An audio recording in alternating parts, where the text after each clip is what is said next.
like today I'm going to be revisiting the Nintendo Entertainment System, or the NES. Now if you're new here, consider hitting that subscribe button and ring the bell.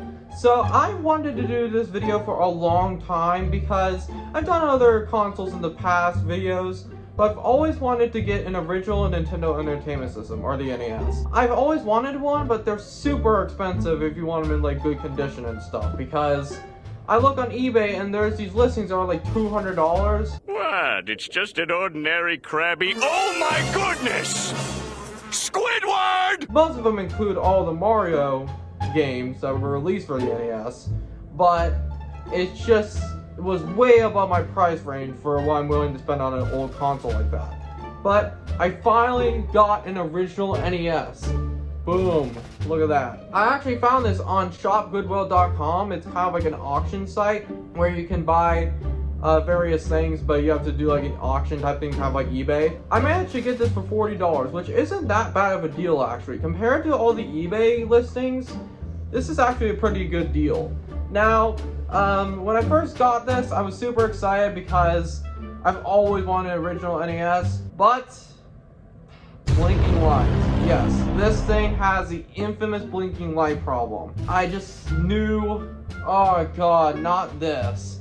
So currently it does have the blinking light issue, but the good news is that the games work sometimes. It's kind of like, it's not like it's a make or break situation, because like it's like, oh, like the games sometimes work but you have to blow in the cartridge, which people do that anyways, even though Nintendo doesn't tell you to do that. Yeah, so this has a blinking light, and I kind of knew it was too good to be true to spend $40 on a console that's over like almost 40 years old at this point. I managed to get an NES. It does have a blinking light, but I am gonna replace this 72-pin connector. So if you guys don't know what the 72-pin connector is, it's basically the connector that makes the contact with the game for the game to show up on the TV and stuff. These connectors, if you see in there, these are known to just fail and not be good, and I think they suck personally. I like the NES, but I just don't like the way that you have to, I mean, I like the way you push it in and stuff, but just the errors,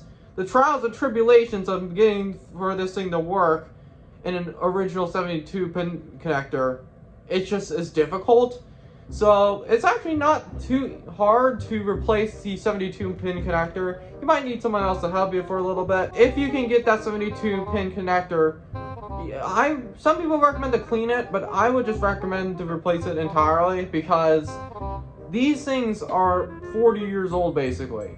And it's just like, they're not meant to be used for that long in that old amount of time, you know? But yeah, so I got an NES. It has blinking light, but the condition is actually not too bad. There's a couple things that are kind of weird. Like the bottom, I think like someone like spilled like food on it or something. So this was released in 1985. It was such a game changer because there was the video game crash of 1983 because Atari released that terrible E.T. game. What is going on? Who thought this was a good idea? Nolan Bushnell, owner of Chuck E. Cheese and Atari, I think. What went through your guys' mind to make this okay? People were just not really interested in video games anymore at that point because Atari was just declining so much. But the NES came out and Nintendo started making game consoles. If some people recognize this as the first big game console, I disagree. I think the Atari 2600 is the first big one, but I think this is the one that most people think of as the first big video game console. I can kind of see why, because it's like, this is kind of what saved the video game industry, this system right here. Yeah, so I love the NES, and I love the games. I think it has the best game library of any retro console ever. I think there's so many great games, and I have a couple here to show you guys. Now, these are all the Mario games, because some of those other NES games, like the Mike Tyson Punch-Out and stuff, I'm currently trying to get. But I wanted to show off the games a little bit because I actually got these for a pretty good deal. So I got 1, 2, and 3 of Mario. Now, I just got lucky with these finds. So I looked on eBay and stuff, and the Super Mario 2, I think it's like one of the more valuable ones. in the Mario series. And then I have Mario 3, which that one's probably the most expensive one. But I actually got these for good deals. And then I got the original Mario. That one's a little bit more common. But the reason why I'm excited to have these is because I only spent $30 on all three of these. And the thing is, they were separate listings because this was $10.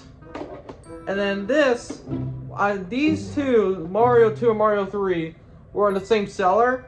And no one else was bidding on them for some reason. And I checked. He did listings to where it was authentic and stuff, it was good. Yeah, so I got 2 and 3. These are in actually really good condition. I did not think they were going to be in this great of condition. Like, there's only like a couple scratches, but it almost looks brand new. Yeah, so no one else was bidding on them because they were on other listings where lots were more common, like the lots of NES games. But I managed to score these for 20 bucks in total, and he shipped them together. Mario, this one's a little bit interesting because this is not the original Mario I was trying to get. So what happened is I'm gonna put this listing up here so I can kind of diss this guy a little bit. I was trying to get Mario and Duck Hunt, the combined one, and he just gave me the Mario. I mean, I like Mario, but I can already play that on like an emulator or the NES Classic. I was gonna try to get this one on its own eventually, and I'm so glad I didn't spend that money because I would have had 2 of these. But you guys know the Duck Hunt and the Mario cartridge, he listed it as that, but he sent me this. I mean, I'm glad I have a Mario game entirely with the first game, but I really wanted Duck Hunt in that. I ordered a Zapper separately thinking that I was gonna get Duck Hunt and that Mario. It just sucked because I was trying to get Duck Hunt and Mario, but it didn't work out. But I'm glad I have Mario. I'm glad I have the complete series because I really do like these games. I just love playing it on the original hardware because it just provides that sort of nostalgia. I mean, I know that the NES Classic has that, where you can do like a CRT filter and stuff, but I just don't think it's the same because I would rather, I know you can hack the NES Classic and stuff and do all the games you want, but I'm the type of person, when I did that, it's just there were so many games in that menu that weren't supposed to be there. It just was so many video games that I couldn't keep track of them all, and I reset it. It was probably for the best because, like, it's just 715 games or something like that is way too much to count in that menu because it's just, I couldn't keep track of it. But yeah, so I just prefer getting the physical copies of games almost always because I just love physical media and stuff. So yeah, so I spent $30 on all of these, which is actually a pretty good deal compared to, because this one especially, Mario 3, that one sells for like 30 or 40. So I got a pretty good deal on these. And these are real, these are authentic. So, and I also want to revisit the NES controller. So people hate this controller. I don't hate it. I actually really do like it. Sometimes it feels like it hasn't aged that great, but this is, back then, before this, you would have the joystick and a button on the Atari 2600, and that was it. And also with that, the joystick on the Atari 2600 has aged really bad in my opinion, but this, I think, is still a really good controller.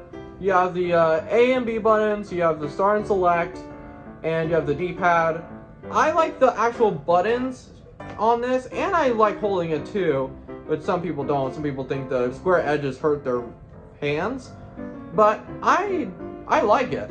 Even though I wouldn't recommend using this controller nowadays if you're gonna do like really long playthroughs, because I've noticed that with the NES Classic, when I have that when I was doing this Pac-Man game that I was doing, it was like really sore on my fingers and my hands. I would recommend this still for the NES controller, but I don't know if I would really recommend it for long gameplays because it can get your hand sore sometimes. And some people kind of blame it on arthritis and stuff, but whatever. It is an audio and video cable. It didn't have the white port yet. And then you have RF back here, which I think RF has aged pretty bad.